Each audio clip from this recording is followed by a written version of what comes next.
Hey, good morning, everybody. My name is Therese McClure. I'm Vice President of Corporate Development at HNTB, and I also serve as the Vice President of the ACEC South Carolina Infrastructure Works Institute, and I have the pleasure of moderating today's session. I couldn't think of a better opening for our discussion today, learning about all of the growth and the investments that are happening in our state. And as a part of what ACEC South Carolina Infrastructure Works is doing, is working with the Darla Moore School of Business and other data partners, including the South Carolina Department of Transportation, the Department of Environmental Services, the Rural Infrastructure Authority, and the Broadband Office, to undergo a study to understand how those investments not just improve mobility, but really improve the quality of life for South Carolinians. We have an amazing panel today that are going to provide insights into our study objectives and help us explore how these investments are going to transform the economy, create jobs, and enhance the quality of life. So let me dive into our discussion and introduce our panelists this morning. So Dr. Joey Von Nessen, he's a research economist with the Darla Moore School of Business, specializing in regional economics and forecasting. He conducts economic impact analysis and market research for both private and public sectors, and has worked with major clients like Sonoco, Blue Cross Blue Shield, Michelin, Boeing, the Savannah River National Lab, and the South Carolina Ports Authority. He frequently speaks to business and government leaders about economic trends in housing markets, and often appears in the media to discuss local economic issues. Secretary Powell already had a fantastic introduction, so I won't repeat what Julie set us up for, but I will give a nod that Secretary Powell has been instrumental as a data partner from the inception of this study. Myra Reese is the director of the South Carolina Department of Environmental Services. Congratulations on your newest appointment. And she has over 30 years of leadership experience in South Carolina Department of Health and Environmental Control, and is currently the president of the Environmental Council of States. Myra received a bachelor's degree in microbiology from Clemson and a master's degree in public health from the University of South Carolina. Not a lot of people go both sides, so congratulations on that. She also is a graduate of the Management Academy for Public Health and the University of North Carolina at Chapel Hill, and a graduate of the Southern Center of Excellence in Environmental Health at Emory University. Bonnie Amons has been the executive director of the South Carolina Rural Infrastructure Authority since 2012, overseeing over $100 million annually in grant and loan financing for statewide water and sewer projects. She worked at the South Carolina Department of Commerce, managing federal grant programs, and has an extensive experience in community development, infrastructure, and economic development. Cedric Kitt is the Senior Director of Broadband Infrastructure at the Office of Regulatory Staff for South Carolina, overseeing broadband expansion across the state. He's a registered PE and certified public manager with a Six Sigma black belt. I don't even know what that is, but that's pretty cool. He has over 20 years of civil engineering experience and 12 years at SCDOT as the former state utilities engineer. And finally, my partner in crime for Infrastructure Works Institute and ACEC is Ricky Ward. Ricky is our inaugural president of the Infrastructure Works Institute, focusing on economic impact and infrastructure in the state. He has over 40 years of experience in infrastructure planning and management, and has held a leadership role in ACEC South Carolina, ACEC North Carolina, and currently he's the practice development leader at RK&K, leading the Charleston office. Ricky has both of his degrees from somewhere in North Carolina, and we won't go there. Okay, so thank you, everybody. And like I said, this has been a great study, a great project. And so before we get started, Ricky, I'm just gonna ask you to give an overview really quickly of who IWI is and what was the inception of this initiative. First, thank you. I hope everybody can hear me. I'm really excited to be here today. This is the real first opportunity we've had to be out in front of a large group of industry peers and associates and talk about what we've been doing now for several years in putting together the Infrastructure Works Institute. Specifically, it's a 501c3. It's an education and research nonprofit that ACEC of South Carolina chartered in last year. And we modeled that after our national organization and looking at the research that they're doing there. So there were a variety of reasons and tax advantages for setting up this 501c3. So that's the specifics of what we're doing. But what we're really excited about, and we've already heard a lot about that this morning, is this unprecedented level of infrastructure investment that's been coming into South Carolina. And when that started, when the IIJA was being talked about and when it finally passed and the ARPA funds, we were having a number of strategic decisions or conversations and discussions within ACEC, within our communications committee, and Teresa and I both have served on that, about how do we better communicate the return on investment that we see from infrastructure investments in South Carolina. Not just, we know what happens when we open a new bridge, we replace a bridge, or we upgrade a water treatment facility, or we widen a highway, and broadband is a big part of that now. But what does that mean? What's that real return on investment economically for the state of South Carolina? And how can we carry that conversation forward? And I think, Justin, to your comments earlier, that's the kind of information we're going to need going forward to really continue this conversation, continue that dialogue, and provide the data-driven analysis that we're going to have and create the opportunity for the funding that it's going to take to continue the investments and the economic success that we've had in South Carolina. So I'm really excited that we're here today, and really excited to be here with our data partners and with Joey and to talk more about this study. Great, thank you, Ricky. Maybe some of the panelists can follow up as to why you decided, or your department decided to contribute as a data partner in this research project. So maybe Cedric, we'll start with you and work our way down.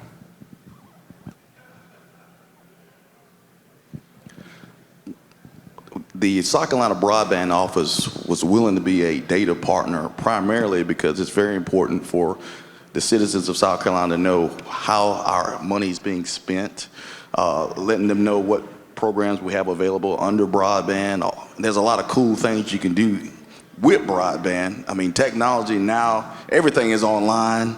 I mean, I have kids, entertaining them requires a lot of times, if you got to get any kind of work done, having something for them to look at. Work, applying for jobs is all online. And, it's going to be, what we've seen across the state is that there was a big gap between who had internet and who didn't. Thank you. Well, good morning, everyone. I appreciate being a data partner in this effort because I think our agency, we're a small agency, 17 people, and we have been primarily focused on the needs of infrastructure and not so much on the impact. I think we often viewed impact as something that was more local and didn't bring it up to the state level to look at the compounded impact. So we're excited about this effort and believe that it will show the transformational impact of investments in South Carolina. Hey, good morning, everybody. And I just want to say how excited we were when we heard about this study. And I think what's unique about it is that, it's well known that there's a connection between infrastructure and a thriving economy.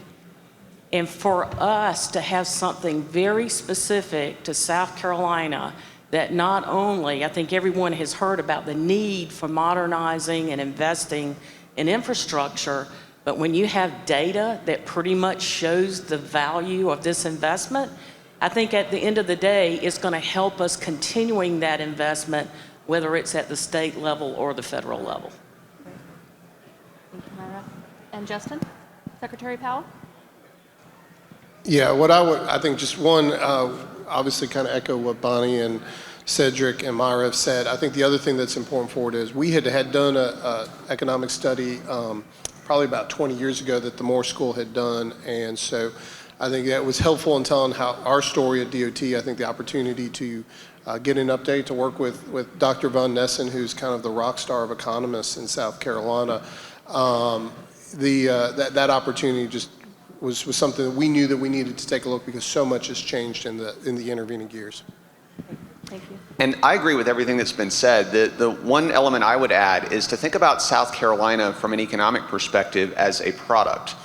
And like any other product, you have to be able to communicate the value to businesses in South Carolina and outside South Carolina. And so part of this is also building our brand and helping us to build the momentum that we have built with our economy over the past 10 to 15 years. We talk to businesses all the time in South Carolina, businesses that are looking at South Carolina to set up operations here. And consistently, the number one thing they always say that makes South Carolina special and stand out is infrastructure. There are a number of factors, but infrastructure always comes up as number one, as a major advantage for why companies seriously consider coming to South Carolina and expanding in South Carolina. So it's about also capitalizing on that positive brand that we already have, building on it so that we can maintain the thriving economy that we've had over the past 10 to 15 years, which has consistently outpaced the national average. Thank you, everybody. And I don't often find myself on the stage with a rock star, so that's pretty cool. Okay, so just to follow up, and one thing to point out that, this study, which we're getting ready to present the results of early next year, this is the first of something that we're planning to continue on an annual basis. So Ricky and Dr. Von Nessen, if you could just touch on some of the primary objectives of our study and what our partnership looks like moving forward. Well, I can take that one first. So the primary objective, as we said, is really about communication and expressing the importance of infrastructure in South Carolina. And another analogy I like to use is infrastructure is really like the oxygen of the economy, right? So it's something that we all take for granted. Well, people in this room don't take it for granted, but in general, we tend to take it for granted when it's working properly and when it's abundant. But as soon as it's gone, right, it's the most important thing. And nothing else works without it. And we've certainly seen that with Helene and some of the natural disasters this year. So it's critical to our economy as we look forward. And so this is something we want to be able to document specifically. We want to look also at all the secondary effects. So when we capture the economic impact of infrastructure and of investments, it's not just about the dollars that are flowing into the state and what's happening in the short run, but also looking at the long run impacts and the secondary effects as well. The businesses that see more productivity, the businesses that are more likely to locate in South Carolina, the job and income creation that we see as a result of this. And we can also break that down at the state and the local level, so we can look at what's happening for local communities, for rural communities as well. So all of that is at play and something that we can specifically track, and we can set a foundation this year. Here's what we see the impact as in 2024 and in 2025, and then we can update that as we see progress made and we see these ROIs begin to become apparent. And once again, that allows us to communicate the value of what we're seeing, not only for the state as a whole, but also these secondary effects and at the local level. So all of that is important and will be captured as part of this report. I think what I'm most excited about this study is the fact that as we worked with Joey, we did a proof of concept and looked at the opportunity to even do such a study, which fortunately the results of that came back positively, other than, hey, where's the data going to come from? And which is why we had to reach out and bring in our partners who have that data. But I think the thing that I'm really most excited about is that getting to look at this down at the county level and begin to understand how these investments in all forms of infrastructure, including broadband, and what does this mean for South Carolina at the local level? Because that's where we're going to succeed and continue the success of our state. If all we do is continue to focus on the population centers, we're going to leave a lot of people behind. So how do we continue to move that needle forward for the state as a whole? And I think that's really what excites me, is getting into that level of detail. Great, thank you. Yeah, a lot of our dialogue over the course of the last year was also about arming our state legislature and our federal delegation with the information they need to continue to support the funding at the level of IAJA. Secretary Powell, can you just touch a little bit on IAJA and the American Rescue Plan and what that investment means for South Carolina? Certainly. So I think in terms of dollars, we always got to go back first to what the General Assembly did in 2017. That was the roads bill was $600 to $700 million and is showing dramatic impacts in terms of recovering our system. In terms of what the IIJA meant to South Carolina, in terms of real dollars, it was about $300 million more per year came to us from the federal government, at least to the DOT side. The legislature really matched that and added another $120 million for it so that we could match all those dollars, but also take those dollars that other states don't spend. So we've been able to basically grow the program by $500 million per year. And then we've seen, I think, some one-time benefits. The American Rescue Plan, which was passed in 2021, obviously has much bigger impact on Bonnie and Cedric's operation, but was the catalyst for us to start widening I-26. So all those projects that you see between here in Columbia or here in Charleston are really because of that ARPA dollars that we're able to spin it up. And then we've seen discretionary grants come out of that as well, so $400 million. So it's had impacts for us and benefits to us. You know, I think the important thing to note is the IIJA has only 2 more years left actually less than 2 more years left. So the dialogue is starting now within ASHTO, which is our association at the state DOT level, ACEC, AGC, ARPTA, about how do we make sure that we can continue that level of investment, hopefully grow that level of investment in a way that's beneficial to the states. And so that's going to be a dialogue that's going to be really starting up, has already started and will continue to be a high profile thing for us. And I think data like this helps in terms of building the case whether or not Congress continues to invest in infrastructure like they've been doing the past few years. Great. Thank you. And maybe Cedric, Myra, Bonnie, do you have a comment about how this level of investment impacts your stakeholders and those that you serve from your agencies? Yeah, and certainly, you know, I think all of us, again, recognize that the investment in infrastructure leads to a thriving economy. And what that also means is that it can lead to thriving communities across the state and all communities. And I think one of the things that we're seeing is that we are seeing all areas, every corner of South Carolina taking advantage of modernizing and building more resilient infrastructure. And what that means is every corner of the state is now an option when new businesses, not only of people wanting to move to South Carolina, but businesses want to come as well. And so from an environmental perspective, it means that now we have more confidence that every community in South Carolina has access to clean water. And it also means that we can address a lot of the quality of life issues. And along with jobs coming to rural areas, that also, you know, means that they're going to have access to health care. It snowballs into better health at the local level. Great. Thank you. I would echo what my colleagues here have said. In terms of the Rural Infrastructure Authority, we received American Rescue Plan Act funding, and it was $1.4 billion that the General Assembly approved for water, wastewater, and stormwater projects. I don't mind telling you that is huge. It is definitely a once-in-a-lifetime kind of investment. And our General Assembly, I think, was trying to make an investment in South Carolina.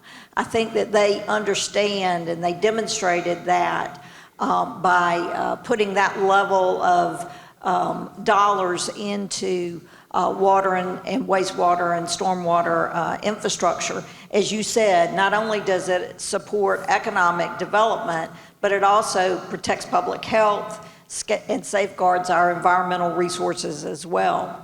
But the significance of the investment for a small state like South Carolina, our General Assembly, the amount that they appropriated from those dollars was one of the highest in the nation. I think we were about the 4th highest in terms of per capita investment in water and wastewater and stormwater infrastructure.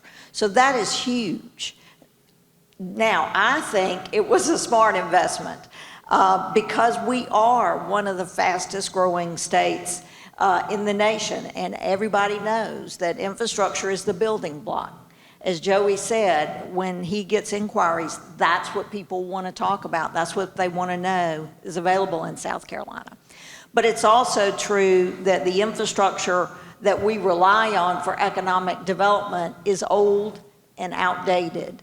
And again, as Mara indicated, it needs to be modernized. It needs to be, the capacity of it needs to be increased in order to take advantage of the growth opportunities that are there.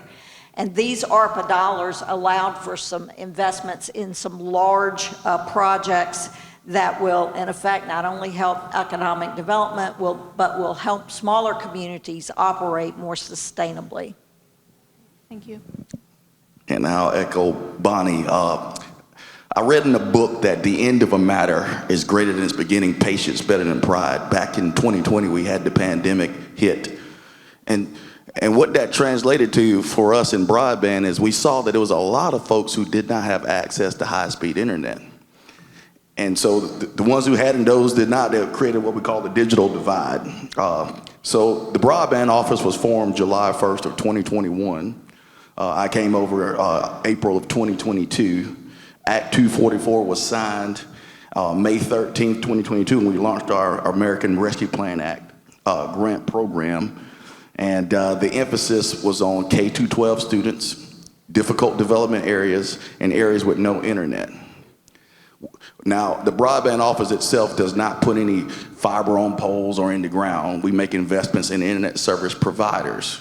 So all we had to do was lay out the playing board.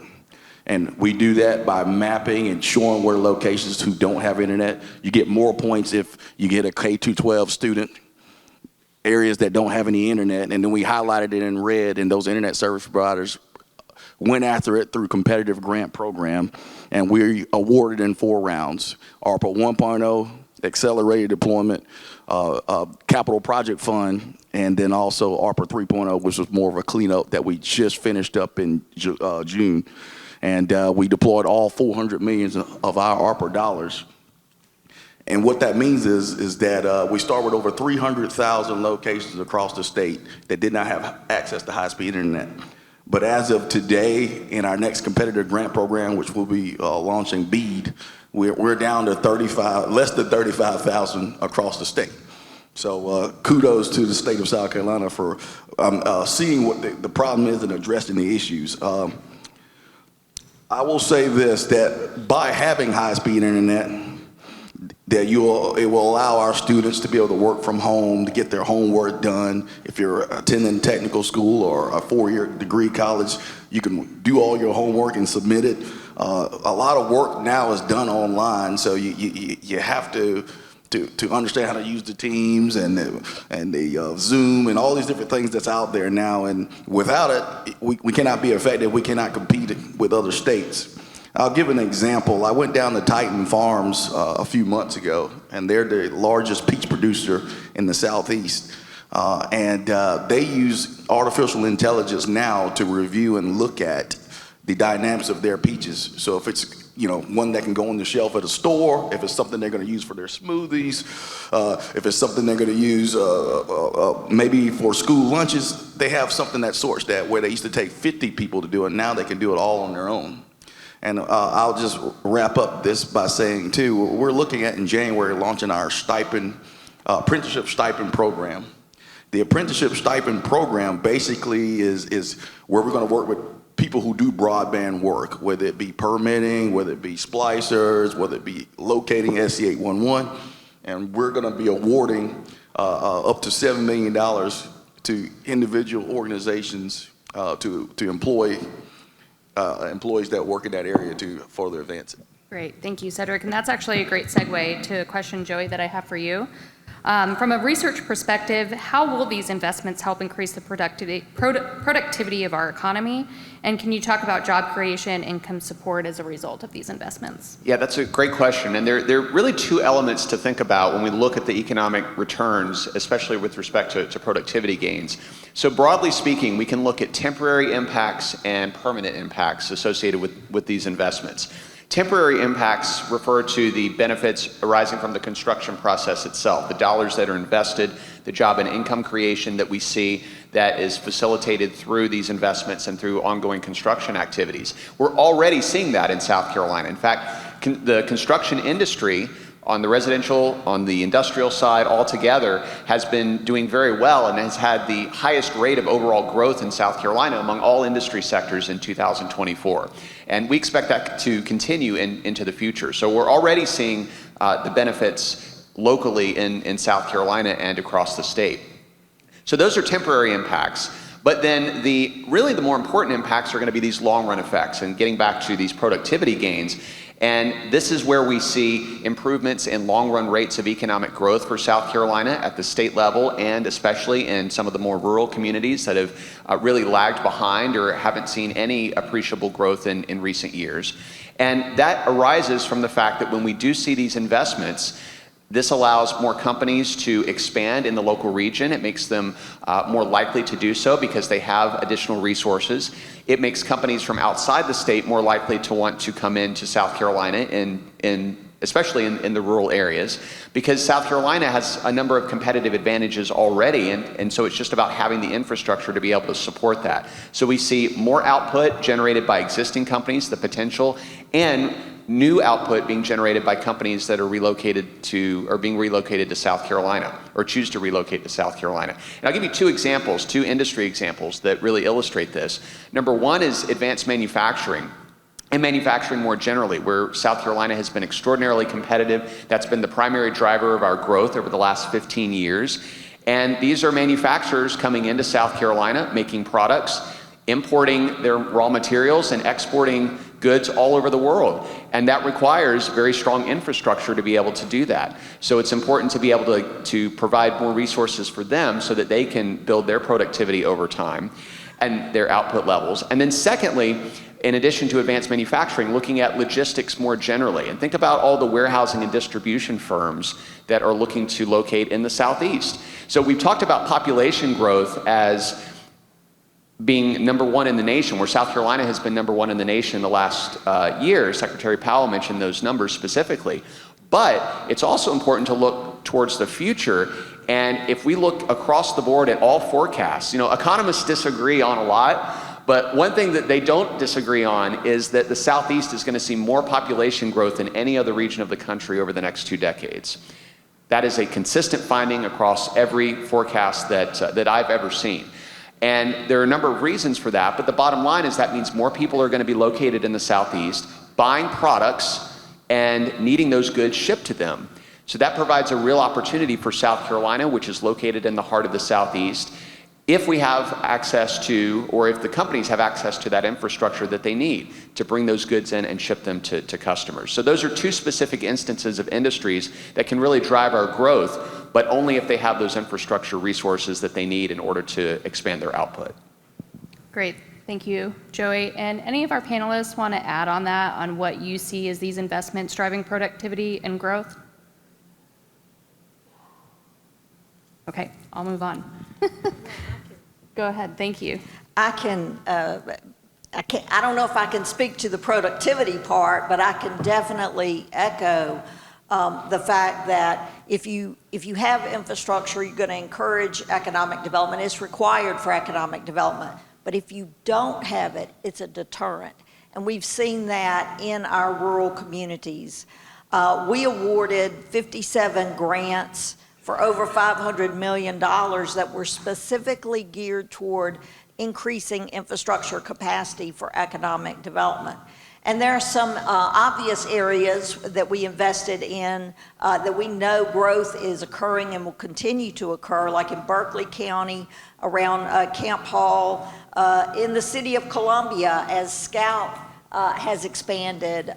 We needed to make some sewer improvements there that would serve that. In Greenville, where so much growth is already occurring, we're having to expand the capacity in that area. But also in Gaffney, along the I-85 corridor, there's not infrastructure there.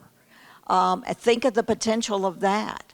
So we're making a huge investment in that corridor so that we can see growth, see that it be take advantage of that. And in Chester County, for example, is another area where they have the people, they have the willingness to encourage economic development, but they didn't have the infrastructure to support it. So we're making some huge investments, and in fact, the plan is to connect Chester with Rock Hill for sewer capacity so that it reaches down into the rural community there. There are so many other examples like that, and I think that these funds are ultimately going to have a huge impact, and I'm glad we're documenting that. I'll add just one additional thought I have for productivity. You know, we've been talking a lot about natural disasters, and certainly Secretary Powell and I spent a lot of time, you know, over at the Emergency Operations Center with all these recent storms and just looking at the all of our infrastructure. And I think we have an opportunity when we're modernizing our infrastructure that we think about building a resilient infrastructure.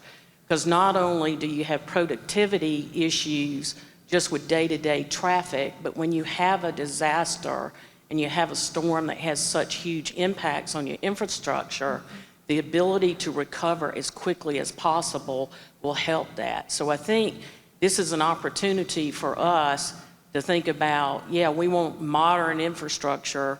We want all of these great things that can come to South Carolina. At the same time, it's important for us to be thinking about those unique times that our infrastructure is being challenged. Excellent, excellent comment. And I do want to just step back really quick to something, Bonnie, that you said really about the rural and urban needs of our state. So I'd ask that you and Cedric also mentioned, Cedric, in your comments about how you prioritize needs and projects within the state. How are these investments addressing the needs of both urban and rural areas? One of the first things we did when we launched our programs, we did what we call listening sessions, where we went across the state and just listened to different people. And we went to every demographic across the board. And access was the biggest issue. You can't learn how to adopt and use the internet if you don't have access. So first of all, that's the first impact we've had. Now connectivity is across the state, and we're looking at a lot of other options here in this next round of money. What I will say, fiber in the right place will make the networks more reliable, more redundant. When we had events like Helene, if we would not have done some of the investments we had, we would have been down a lot longer. Our Office of Regulatory Staff also, you know, works in the energy side. We're ESF 12, so a lot of time we spend on the phone with our energy office. But what we saw is in some of our investments, because we put so much money into it, that they were able to build generators and things to keep businesses running while we were going through the storm event. People that were able to work from home, even though they may have had, you know, no power running through their home, because they had generators, they were able to keep working and not lose it. So, well, that's one of the major things I see. What I will add to that is we're looking at what we call the rural resource, a resilient resource network, where when we get the BEAD money, because we have so much money, 546 million to be exact, because we've gotten that number down to 35,000 that I mentioned earlier, less than 35,000. It's going to allow us to be able to one, we got to do, the first vision is to solve those 35,000 locations, but the second is then we have what we call non-deployment funds, where we can look at the resilient resource network I was just describing, where we can partner with DC Blocks, which is a cable landing station in Charleston. Right now they have three undersea cables, one that goes to Portugal, Spain, and Brazil. They're working on 2 more. And we want to be able to access that for more resiliency. The other part is taking advantage of Santee Cooper, who has actually fiber on those transmission lines that touches, I think it's 32 counties.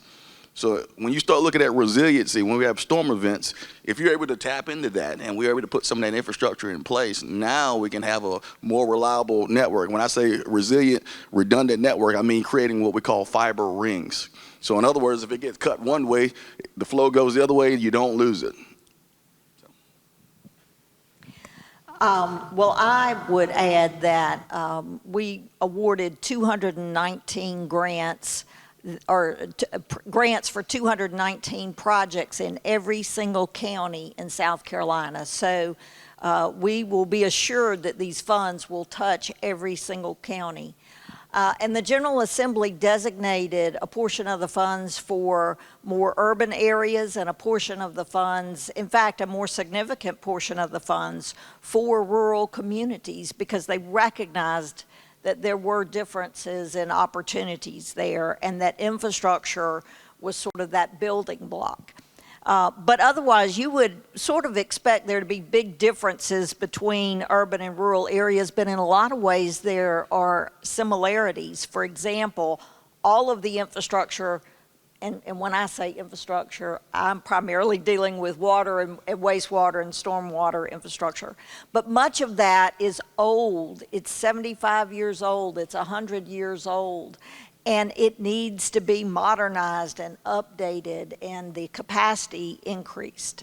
That is across the board, across South Carolina, whether it's in mill villages or in the more rural communities.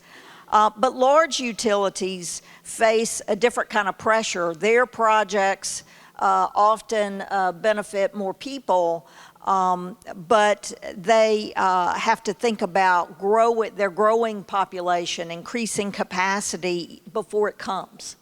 And so there's a unique pressure that they have, and their projects tend to be larger projects. Smaller utilities have significant challenges. There's fewer people to support the infrastructure. They have staffing shortages, and there's an affordability issue that they struggle with being able to afford the infrastructure that they need to support their communities, much less increase the capacity for economic development opportunities.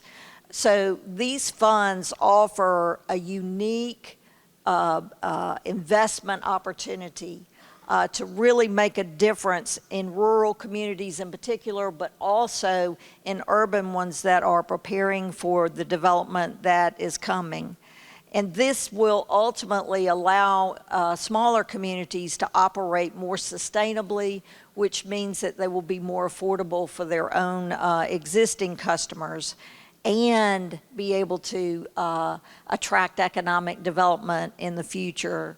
Many of those communities, like Denmark, for example, have struggled with aging infrastructure and have lost economic development opportunities because they could not provide the capacity that was required.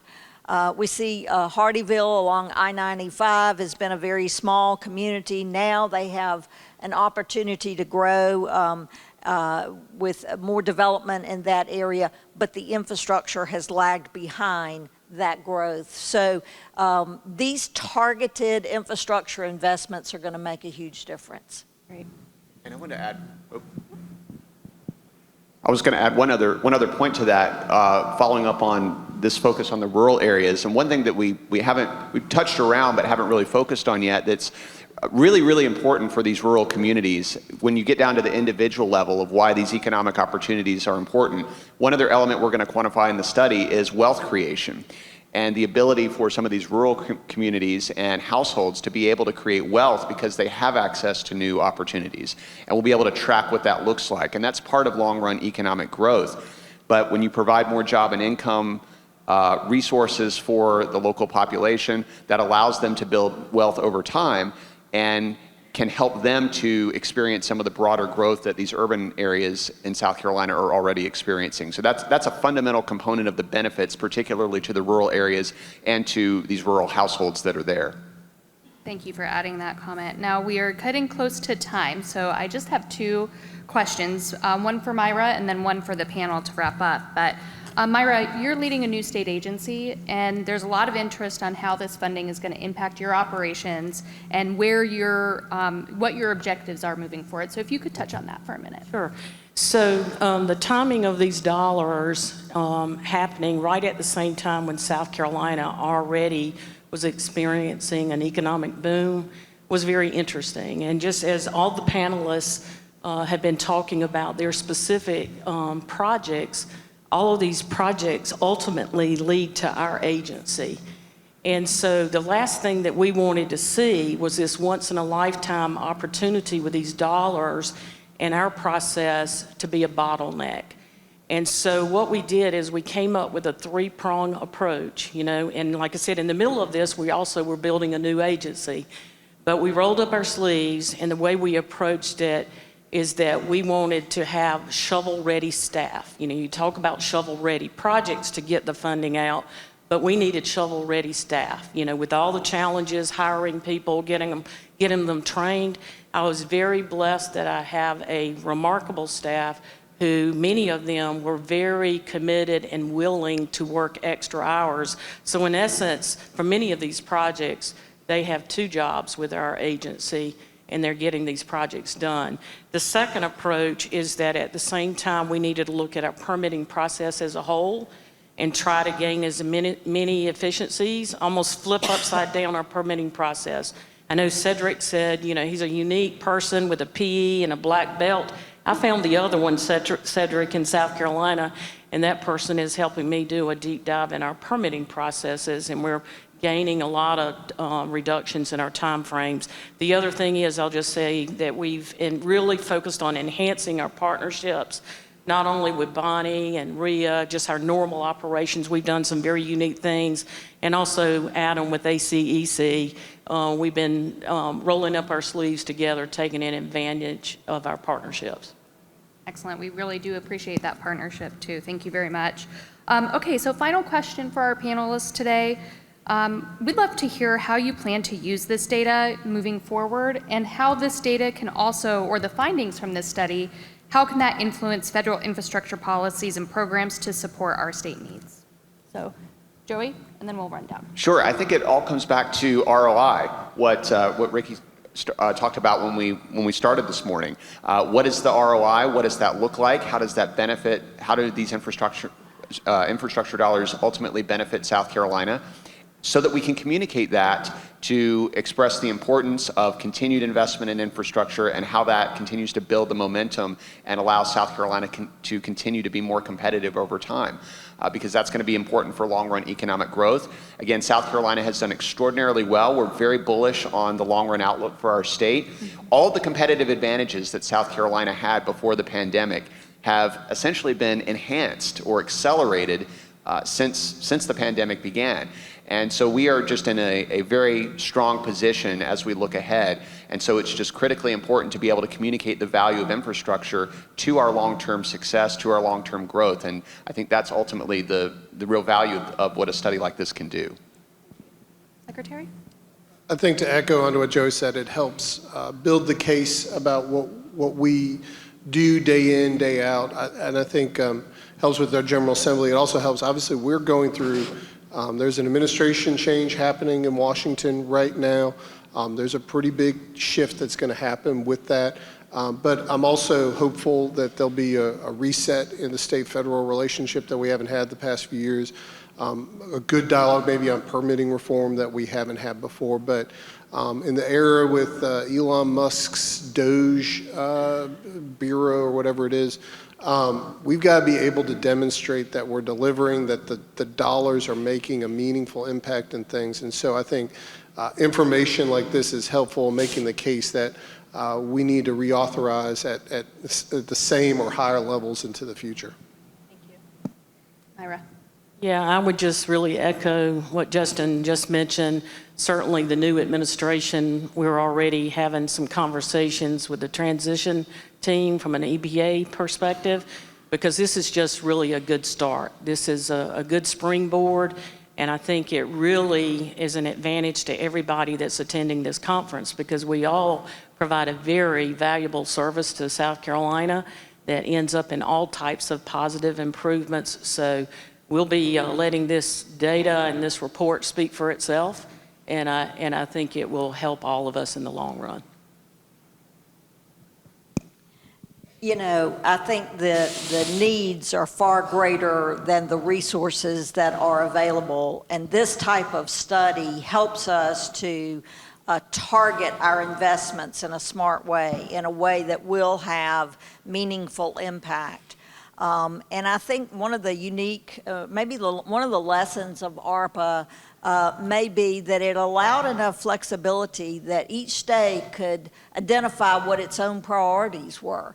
And further investment programs in the future, whether they be federal, whether they be state, being able to target needs and design their own investments based on what's needed, what our priorities are versus the directive of certain priorities, I think will be an important lesson for the future. And I'll wrap up and say that this data could definitely help in the broadband side, and that, again, the end of the American Rescue Plan Act ending December of 2026, construction has to be done, is the beginning of BEAD for us. And it's not going to cost $546 million to solve those less than 35,000. So this type of data can inform which counties need more help. Right now, we've identified what we call the virtual primary care. We're already looking at doing a partnership with MUSC. And what that means is looking at telehealth. Now that you have access, now we can get into those covered populations, those folks that maybe have been relying on emergency management to get them to their weekly appointments. That's very costly. So if we can teach them how to use a device, get them access, pay for it, now we can start bringing our aging population, veterans, language barrier type folks into the fray, into the job market as well. Not to mention we're looking at what we call multiple dwelling units. Usually when you build these type of apartment complexes in places where large amounts of young people stay, they usually build to the main hub. So at the office, the MDU program is designed to look at working with small business with the idea of getting hardwired internet service inside the building, so that way they can conduct and we can keep those young people in the state of South Carolina and go to school here. So this study is going to be very big in that regard. The last thing I'll say is this study also will help us with that rural resilient resource network I kind of described a little bit. We got to do what we call an RFI, request for information, just to the industry and to the internet service providers on how they can bridge that gap between connecting DC blocks and Santee Cooper and let them come up with what we think would work for South Carolina. And and I'll wrap up and say that if that's not the best use, if we don't get any good applications in the RFI, then this study could also help maybe some other areas we could start concentrating on. And Ricky, any final comments? Yeah, I was reflecting back on the first conversation we had with the team when we got everyone together and we were pitching the concept of doing this study and the data needs that it would take to put that together. And really a couple of things came out of that just really stuck with me. I know I think one of her first comments was, we started this agency, RIA, 12 years ago, I think was the time frame. She said, I've needed this data since then, and I still don't have it. So that just told me right there, we're on the right path. We're moving in the right direction. The other thing was, and I think all of the agencies they couldn't get the data samples over to Joey fast enough. You know, Joey's like, well, here's the kind of information that we need. And they're like, okay, we'll get it to you today. We want you to tell us whether or not this is going to work. So it was just a really eager and well-received pitch with the initiative. So that just really set the course that, we knew we were doing the right thing here.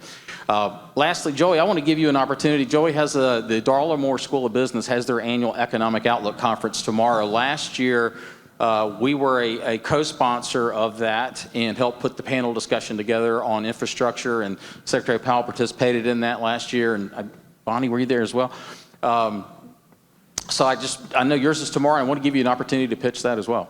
Yeah, I appreciate that. Yes, tomorrow, the Economic Outlook Conference at USC over at the Pastides Alumni Center. So every year, we do an economic forecast for the state of South Carolina and for the local regions. So we'll be presenting that tomorrow, debuting that. And we'll also have guest speakers coming in talking about the national economic outlook as well. The chief economist for the U.S. Chamber of Commerce will be there. And we'll also be talking about workforce needs and providing some practical guidance on dealing with a labor shortage which still permeates most of the U.S. and South Carolina. So very practical guidance if you're looking to hire, if you're looking to work with Gen Z, working to address new professional norms that have developed in the workplace since the pandemic began.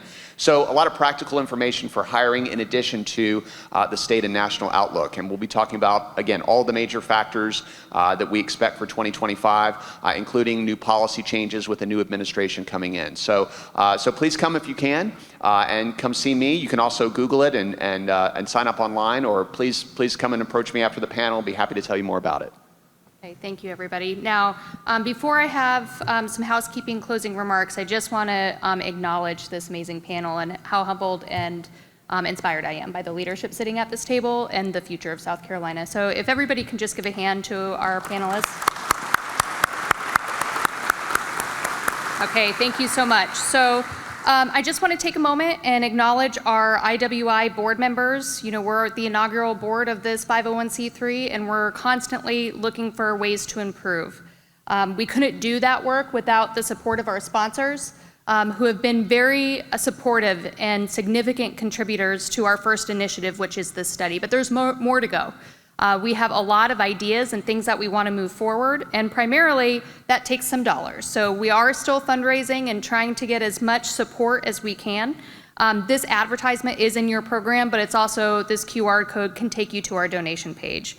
Every donation that you give to IWI is a tax-deductible donation, and it will help to advance this study moving forward, help to fund the sustainability of this study as we look to improve on this every year, and it will help us launch new initiatives for workforce development and other research projects that some of our data partners will bring to the future for our organization.